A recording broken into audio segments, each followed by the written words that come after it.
Welcome to The Savage Truth with Cicely Davis. I am your host, Cicely Davis. Welcome back to another episode of The Savage Truth. Hello, everyone. I am your host, Cicely Davis. Super excited to be with you. I know I say that all the time, and every time I record, I'm super excited to be with you. Thank you so very much for making the decision to sit down, sit back, relax, join in on the conversation, and listen. Have an opinion, right? For your viewing pleasure, it is my honor to be with you. If you're brand new to the show, congratulations for making such a smart and good decision. It's rooted in intelligence. Thank you so very much. You know what? Enjoy the conversation. Come on back. Tell someone else about the show and come back next week. I appreciate you so very much. And especially for those of you who are the loyalists, the ride or dies, you tune in every week, you're faithful. I appreciate you. You are the reason that I do this, and I'm truly grateful for your viewership. Now, whether you're new or returning, there is an ask. Yes, and it is always this, to please like, share, subscribe, and leave a positive review on Apple Podcasts, Spotify, and YouTube. And let's get into it, because we are dealing with, again, The View. Whoopi Goldberg. So apparently Whoopi Goldberg thinks that being Black in America is the same as being a woman under Iran's theocratic nightmares. Yes, that Iran. The one where women are beaten for showing their hair. You know, and your girl's struggling today with the humidity, but they're literally beaten for showing their hair, can't leave the house without permission, and are executed for protesting. She says that's what being Black in America is like. Meanwhile, Whoopi is collecting daytime TV checks, broadcasting nonsense from a multi-million-dollar studio, sipping Starbucks, and pretending she's living under Ayatollah rule. Okay? It's not oppression. It's a performance. It's all performative. We all know this at this point. It's what we expect every time she opens her mouth. Didn't she play a great hyena in Lion King, though? I mean, wasn't she good at that? And lucky for her, she gets paid handsomely to confuse the two on national television. Bill Maher, who is no stranger to skewering his own side. Okay, that's what he does. Keep in mind, folks, I know that he's been kind of logical lately last year or so, but he is not our friend. He wasn't having it, however. In a rare moment of clarity from the left, he called the Democrats to take the next logical step after the New York Times finally hinted at some common sense on gender issues. He says, shut down the intellectual black hole known as The View, when he wasn't referring to Whoopi. Yes, I said that joke and I'm keeping it, okay? And let's be honest, I am in that position. I get to do that, okay? But hey, he's right. That's a savage truth in this moment. Rick, roll the video. What did you think of Whoopi Goldberg saying it's worse to be a Black person in America today than a woman in Iran? You know, I see we were talking about the trans issue before, and the New York Times really has come over on that to the sort of the sensible, liberal, not crazy woke position. I think this is a great first step toward getting the Democrats back to sanity, and a second good step would be, we got to do something about The View. I really believe that. I mean, could you just it's huge in Iran, though. So that show, The View, is what I'm referring to, is where logic goes to die, where facts are optional and historical comparisons are made by people who couldn't pass a 9th grade civics quiz. Okay? You want to talk about misinformation? It's not on Twitter. It's airing daily at 11 a.m. Eastern Standard Time. Enter Representative Wesley Hunt. Love him. God, I need to try to get him on the show. Who sat next to Bill Maher, looking like the only adult in the room, sounding like the only adult in the room, a Black Republican from Texas, a Black Republican in general. Just, you know, just beautiful. A beautiful spirit, a beautiful soul. Sitting right next to Bill Maher on the show. But he's from Texas. Yes, those do exist, right? Black Republicans, okay? Despite what The View believes, Hunt hammered the ridiculousness of comparing one of the freest most opportunity-rich nations on earth, I would say the richest, most opportunity-rich nation on earth, to a country where human rights are a punchline. Now, it's the kind of absurdity that makes you wonder, are these women serious? Are they? I really actually ask that. Are they serious, or is it all just performance arts for clicks and claps? I mean, they've got to be, they can't possibly be this numb from the neck up. Either way, the comparison is not only dishonest, it's insulting. It's exhausting listening to them. It's exhausting. I don't actually watch the show, but I see the highlights. It's exhausting just looking at the reels and the shorts and reading about it. Okay? It's insulting, not to the audience, but to the very people actually suffering under real tyranny. And let me give you a hint here. I'm not referring to Black Americans. Okay? I'm talking about people who actually suffer under real tyranny.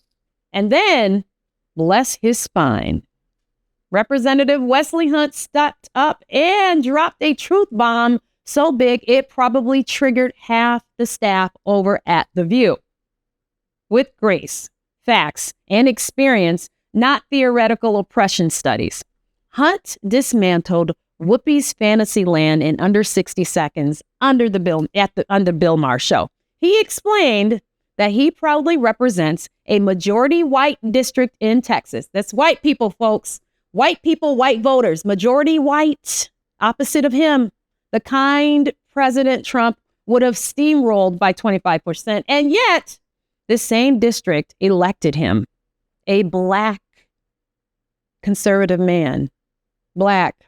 And I'm not talking like Mariah Carey Black. I mean, you can't mistake this man for Black. Like you can't mistake me for Black, right? A Black conservative man.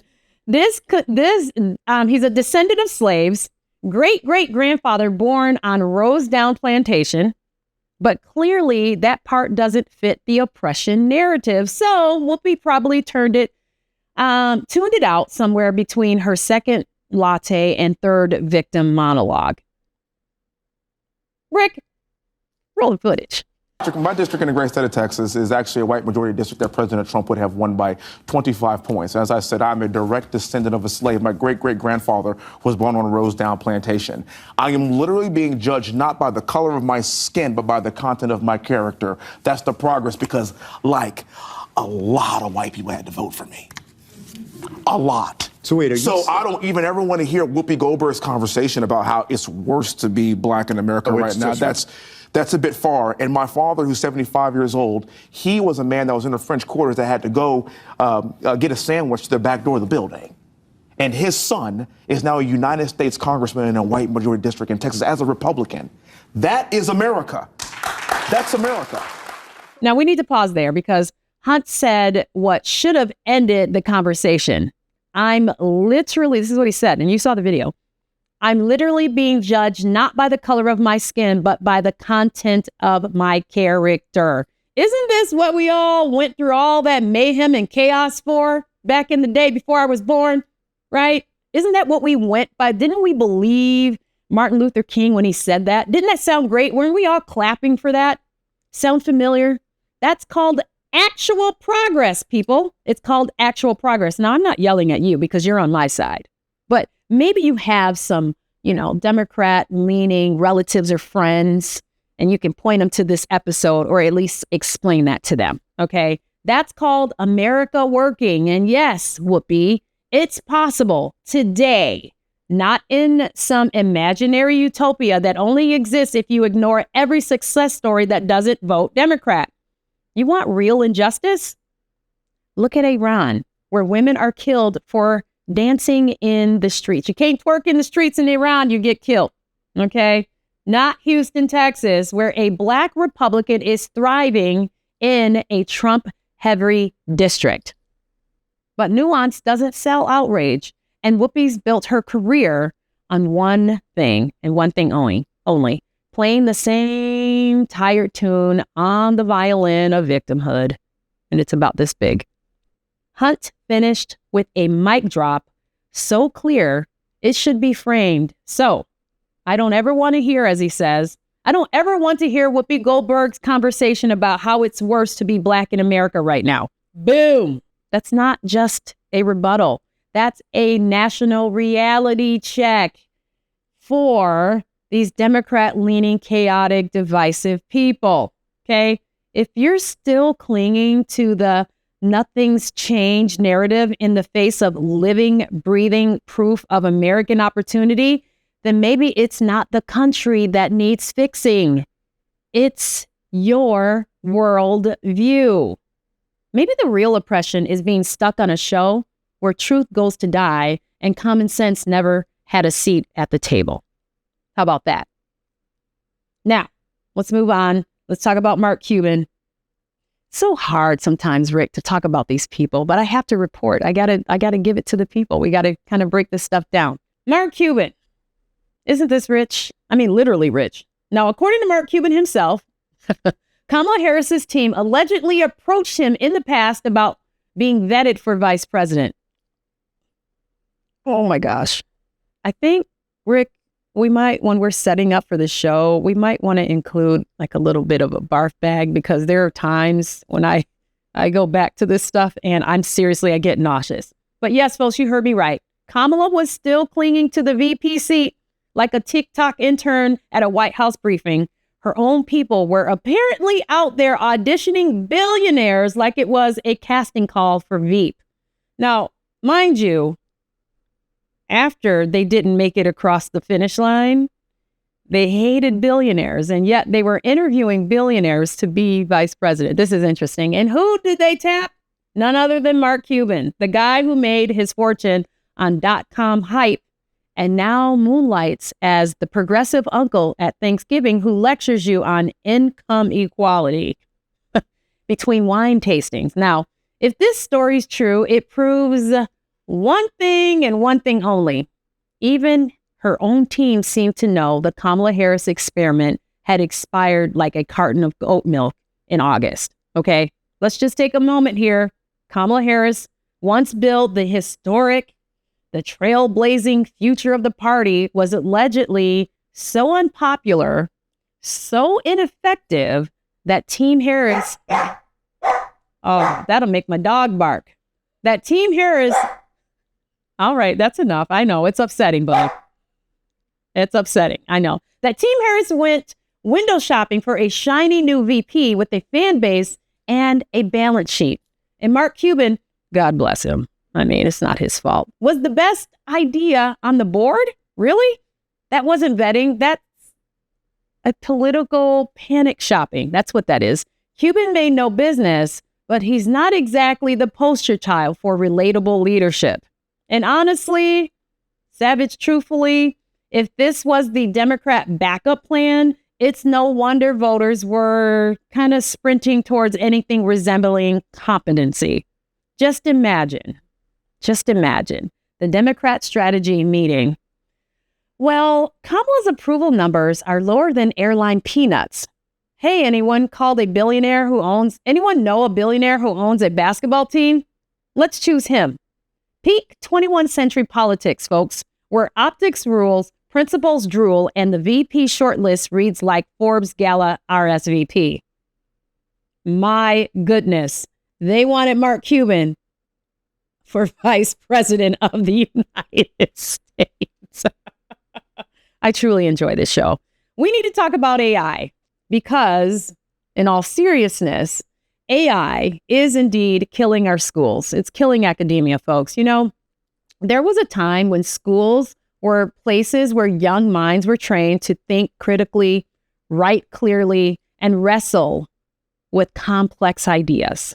That's what school represented. Today, public education is being bulldozed by artificial intelligence faster than most administrators even realize. Students are outsourcing not just their homework, but their entire intellectual development to AI tools like ChatGPT. Why struggle through writing an essay or solving a problem when you can copy-paste a prompt and let a machine do the thinking for you? That is the mindset that we're dealing. That's what we're up against right now. What we're seeing in public schools isn't just laziness. It's a full-on collapse of the academic work ethic. That is what's dying here. And that's scary. It's scary for our future. It's scary for intellectual mind. It's scary for human development. Kids are turning in A+ papers without understanding a single word of what they wrote, quote unquote, wrote. The result is a generation fluent in shortcuts, but illiterate in actual knowledge, in actual competency, and being able to actually have a logical, rational conversation. And let's not pretend college campuses are any better. If anything, I would say they're worse. Universities, which used to demand rigorous academic integrity, are quietly allowing AI to become the invisible hand behind the papers, the lab reports, and even graduate theses. Professors are overwhelmed. They are. They don't know what to do. Institutions are behind the curve, and students are gaining the system with ease. We're handing out degrees to people who couldn't articulate their own arguments in a face-to-face conversation or interview if their tuition depended on it. And guess what? Employers are starting to notice. Now, when graduates can't write a coherent email or solve basic problems without a chatbot, we've got a national crisis on our hands, folks. That's why AI detection tools aren't just useful. They are absolutely necessary at this point. This thing is kind of getting out of hand. We need to draw a hard line between learning with technology and letting technology do the learning. There is the distinction. Academic success means nothing without true comprehension and original thought and being able to articulate that. Okay, America doesn't need more credentialed minds with artificial intelligence. It needs real intelligence. The stakes are too high to ignore this. If we let machines do all the thinking, we'll raise a generation incapable of leadership, incapable of innovation, or even basic civic literacy. AI will die with us. AI will die with this generation because they actually won't be smart enough to even think of innovation such as AI. Okay, that's the conundrum there. AI may be smart, but relying on it blindly is the fastest way to raise a nation of fools who don't know what they believe because they never had to think in the first place. And that is the savage truth. Now let's take a moment to look at some savage citizens doing good for another citizen in need.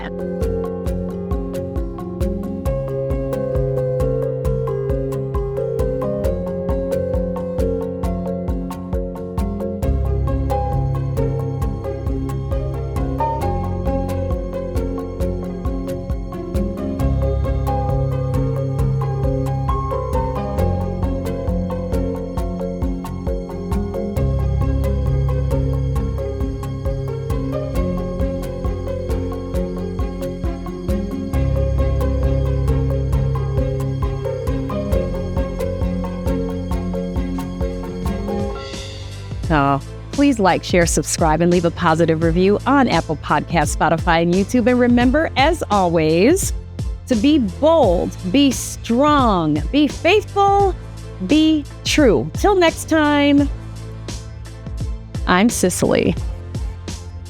The Savage Truth with Cicely Davis is a production of Front Page Magazine and the David Horowitz Freedom Center.